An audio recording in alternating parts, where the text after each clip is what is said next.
Alright, trending vocabulary day 3 में आप सभी का बहुत बहुत स्वागत है। मैं आपका इंग्लिश एजुकेटर आदित्य भैया दिल की अनंत गहराइयों से आप सभी का स्वागत करता हूं CUET अड्डा 24/7 पर। आज के इस सेशन में हम काफी सारे इंपॉर्टेंट वर्ड्स देखने वाले हैं और साथ के साथ गीता से जुड़ा हुआ ज्ञान भी हम देखेंगे। पहले ही अगर आप देखोगे तो यहाँ पर एक आपको श्लोक दिख रहा है, बहुत इंपॉर्टेंट है और बहुत सही श्लोक है ये।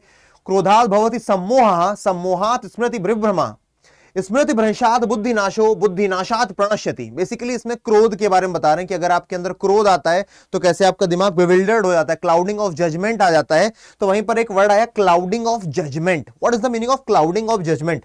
जजमेंट यानी कि हमारा एक ऐसी शक्ति जिससे हम जज कर पाते हैं चीज सही है या नहीं सही हो। क्लाउडिंग मतलब वहां पर आपके थॉट्स भर गए। तो क्लाउडिंग ऑफ जजमेंट क्या हो गया? To cause someone to be able to think clearly when you are not able to think clearly. जब आप सही से नहीं सोच पा रहे हो तब बोलते हैं क्लाउडिंग ऑफ जजमेंट। यार मुझसे अभी बात मत करो, I am having a clouding of judgement right now, just give me some time. ठीक है, आप परेशान हो, आप किसी बात से, बहुत सारी बातें आपके दिमाग में घूम रही हैं। उस समय आपसे कोई पैसा मांगने आ गया, उस समय आपसे कोई प्रॉमिस लेने आ गया, कोई पुरानी बात, भाई अभी नहीं, I am having a lot many clouding of judgements, we'll talk later. ठीक है, हम बाद में बात करते हैं। ठीक है, एग्जाम्पल भी anger results into clouding of judgements. अगर एंगर होगा, गुस्सा होगा, तो उससे क्लाउडिंग ऑफ जजमेंट हो जाएगा बहुत ज्यादा। ठीक है ना?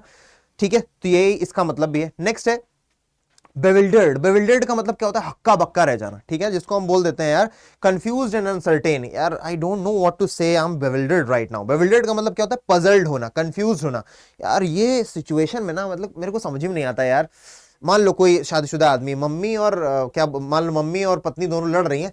यार मेरे को नहीं पता यार सिचुएशन को कैसे हैंडल करना है। I am really bewildered right now. किसकी साइड लो, हुज साइड हो जाए, whose side should I choose, है ना? मैं कुछ नहीं बोल पाऊंगा, बेविल्डर्ड। ठीक है, जब आप कंफ्यूज्ड हो, है ना, जिसके लिए एक और ईडियम होता है। ठीक है ना, ईडियम आप लोग बताना बेविल्डर्ड के लिए कौन सा होता है।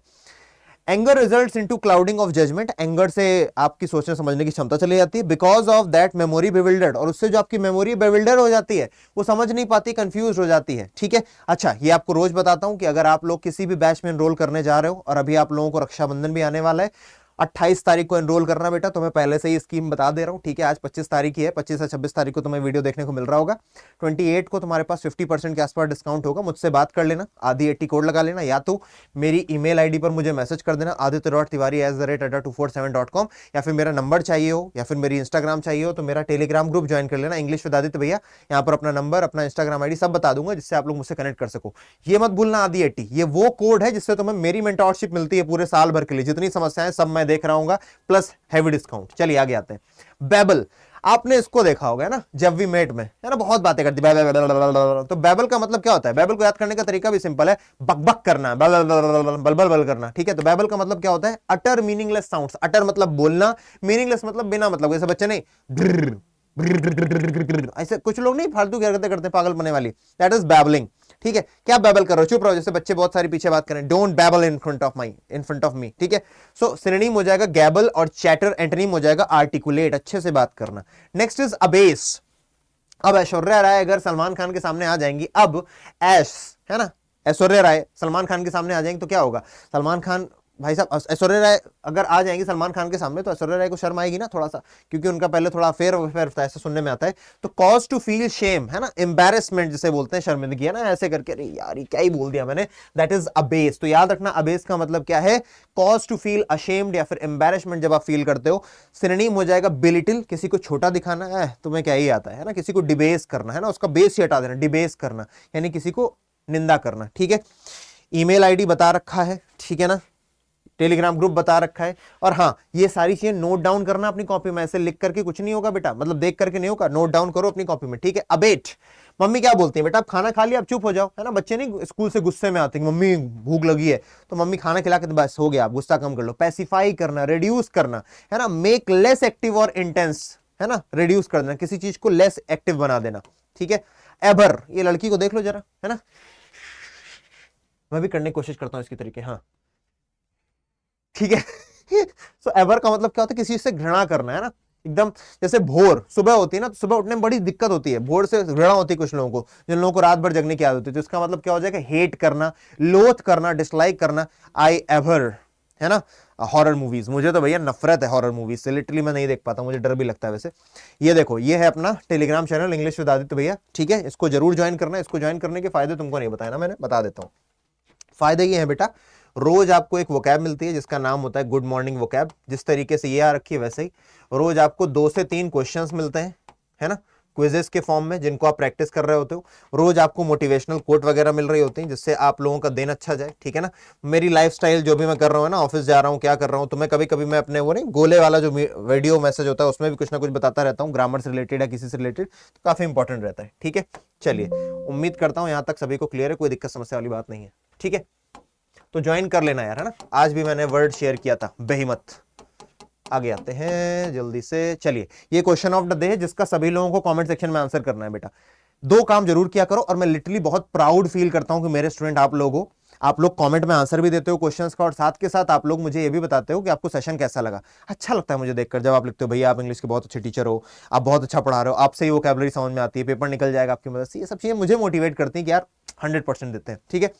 तो क्वेश्चन ऑफ द डे में ईडियम है, he was all at see when he began his new job. जब उसने अपना नया जॉब शुरू किया तो वो ऑल एट सी था, है ना, खुश था, पजल्ड था, सैड था, या फिर ट्रायम्फ था। यहां पर आपको हिंट भी दी गई है इस फोटो के अंदर, तो इसका आंसर आप लोग कमेंट सेक्शन में देना जब ये अभी सेशन एंड हो जाए, ठीक है। देना जरूर है भाई, मैं देखता जरूर और लाइक करता हूं सबका। अबैक, अबैक का मतलब क्या होता है? उरी भाई ये क्या होता है? टेकन अबैक का मतलब होता है सरप्राइज हो जाना, ठीक है। So taken by surprise, that is taken aback. हमेशा इसको टेकन अबैक बोलते हैं। Everyone was taken aback by Sachin's decision to quit. जब सचिन तेंदुलकर ने कहा था भाई कि मैं क्विट कर रहा हूं, मैं खत्म कर रहा हूं अपना करियर, तो सबको यार ये क्या कर रहे हो, ऐसे मत करो, ठीक है। तो टेकन अबैक सिनोनिम क्या हो जाएगा इसका? सरप्राइज हो जाएगा, है ना। आई वॉज रियली सरप्राइज्ड यार, है ना। ऐसे ही थ्रोन ऑफ गार्ड हो जाएगा। और एंटोनिम हो जाएगा रिलैक्स। कंटेंटेड का मतलब होता है संतुष्ट होना। तो taken aback, I was really taken aback when I got to know that Aditya sir is not going to teach us. मैं तो हक्का बक्का रह गया जब मुझे पता चला आदित्य सर नहीं पढ़ाने वाले हैं। आदित्य भैया पढ़ाने वाले हैं, चिंता मत करो। आगे देखते हैं। अबैंडन, इसको याद करने का बड़ा सिंपल तरीका है अबैंडन को, ठीक है, बताऊं। अबैंडन का मतलब होता है बेटा त्याग देना। पहले तो इसकी मीनिंग देख लो, टू लीव समथिंग एंड, है ना, नेवर रिटर्न टू इट। कोई चीज छोड़ देना, त्याग देना। सिनोनिम इसका डेजर्ट हो जाता है, लीव हो जाता है ना। एंटोनिम इसका कंटिन्यू और कैरी ऑन हो जाता है। अबैंडन, अबैंडन को याद करने का तरीका, अब बंद। तो जो चैटिंग आपकी रात रात भर चला करती थी वो चैटिंग बंद हो गई है, क्योंकि वो आपको छोड़ के चली गई है, या वो आपको छोड़ के चला गया है, अबैंडन कर दिया है उसने आपको, है ना। He abandoned you. So railways has abandoned their outer signal. Railway ने अपना आउटर सिग्नल अबैंडन कर दिया। सिनोनिम डेजर्ट कर देना। एक होता है डेजर्ट मीठा वाला, DESSERT, है ना, खाने के बाद कुछ मीठा हो जाए, दैट इज डेजर्ट। इस DESERT का डेजर्ट का मतलब मरुस्थल भी होता है, और इसका मतलब होता है त्याग देना, लीव कर देना। एक और मीनिंग है इसी के लिए, जैसे हम बोलते हैं बेटा forsake, for God sake don't leave me baby. तो फॉर सेक का मतलब भी होता है टू लीव समबडी। एक और इडियम होता है leave somebody in the lurch, किसी को बीच मझधार ही छोड़ देना। एब्रीविएट, पेपर में बहुत बार आया हुआ है ये वर्ड। एब्रीविएट का मतलब होता है शॉर्टन कर देना, ठीक है ना। तो the voluminous book was abbreviated for the convenience of the students. Abbreviate, छोटी कर दी गई वो किताब स्टूडेंट्स के लिए, है ना। टू अब्रिज, अब्रिज का मतलब जानते हो, ब्रिज क्या काम करता है? छोटा करने काम करता है। तो टू अब्रिज यानी छोटा करना। करटेल करना। अब मान लो कट टेल, टेल अगर काट दोगे तो चीज छोटी हो जाएगी ना, पूंछ छोटी हो जाएगी। एंटोनिम लेंथन, बड़ा कर देना, एनहांस कर देना, है ना। तो देखो शॉर्ट फॉर्म है BTW, बाय द वे बोलते हैं, ठीक है ना। सो दैट इज अब्रीविएट, मतलब शॉर्ट कर देना किसी चीज को। एब्डिकेट का क्या मतलब है? एब्डिकेट, अब डिकेड, डिकेड मतलब 10 साल। अब 10 साल हो गए भाई, अब कुर्सी छोड़ देते हैं, तो किसी पावरफुल पोजीशन को छोड़ देना। To give up power, power को छोड़ देना, पावरफुल पोजीशन को छोड़ देना, दैट इज एब्डिकेट। सिनोनिम हो जाएगा रिलिंक्विश, इंपॉर्टेंट वर्ड है रिलिंक्विश, पेपर में आया हुआ है। रिलिंक्विश कर देना, किसी चीज को त्याग देना, रिनाउंस कर देना। और एंटोनिम हो जाएगा ले लेना, एक्सेप्ट कर देना, टेक। तो इनकी फोटो क्यों लगाई? मान लीजिए 15 साल होने को हो ही गया ना शायद, ठीक है। तो एब्डिकेट कर दें, अब ऐसा वो करेंगे नहीं, मैं बस एक एग्जांपल दे रहा हूं हाइपोथेटिकल के। वो कहते हैं बहुत दिन हो गए, अब मैं ये प्रधानमंत्री की कुर्सी छोड़ता हूं, अब कोई और प्रधानमंत्री बन ले, ठीक है ना। So the old king abdicated the throne, कि जो वृद्ध राजा था उसने क्या कर दिया? थ्रोन को छोड़ दिया, ठीक है। टू गो टू डॉक्स, ये ईडियम है बेटा। टू गो टू डॉक्स, इसी को बोलते हैं to end in smoke, to end in smoke. इसका मतलब भी होता है तबाह हो जाना, बर्बाद हो जाना, टू बी रूइंड, है ना। तो if a big war comes, अगर एक बड़ा युद्ध आता है, our economy will go to dogs, हमारी इकोनॉमी तबाह हो जाएगी, बर्बाद हो जाएगी, ठीक है ना। बाकी जो बच्चे बैचेस में एनरोल करना चाहते हैं उनको मैं बता ही रखा हूं, आदि 80 कोड लगा करके एनरोल करना है। और अगर एनरोल करने ही वाले हो 28 तारीख को करना, अभी रुक जाना, ठीक है ना। 28 तारीख को करोगे तो महापैक में करना, या तो महापैक प्रो में करना, ठीक है ना, या तो महापैक में और महापैक प्रो में करना, ठीक है। नॉर्मल बैच में मत करना, पैसे बचाने के चक्कर में मत रहो बेटा। एक बार अगर इनसे पढ़ करके पेपर है ना, निकल गया, अच्छी कॉलेज में पहुंच गए, सब वर्थ इट लगेगा। वो जो 1-2 हज़ार रुपए बचाने की कोशिश करते हो ना, मत करना, प्लीज मत करना। महापैक प्रो घर पर सारी किताबें आ जाएंगी, अगर घर पर किताबें नहीं चाहिए तो महापैक ले लेना। सारे बैचेस का एक्सेस जरूर लो, मॉक टेस्ट जरूर लो, ये इसमें एक साथ मिल जाएगा, अलग अलग खरीदोगे बहुत महंगा जाता है, ठीक है ना। यहाँ पर तुम्हें कितने 7,000 के अंदर अंदर हो जाएगा, क्या पता और कम में हो जाए जो 50% डिस्काउंट हो, ठीक है। चलिए, तो आज के सेशन को यहीं पर एंड करते हैं। सभी लोग इस क्वेश्चन का आंसर जरूर देंगे, ठीक है, बिना दिए नहीं जाना यार, मुझे बहुत बुरा लगेगा अगर तुमने इसका आंसर नहीं दिया, ठीक है। क्वेश्चन ऑफ द डे का ही वॉज ऑल इट सी, इसका मीनिंग क्या है, ठीक है। टेक केयर गाइस, जय हिंद। आज देखो एग्जैक्ट 10 मिनट का वीडियो बनाए, बाय बाय।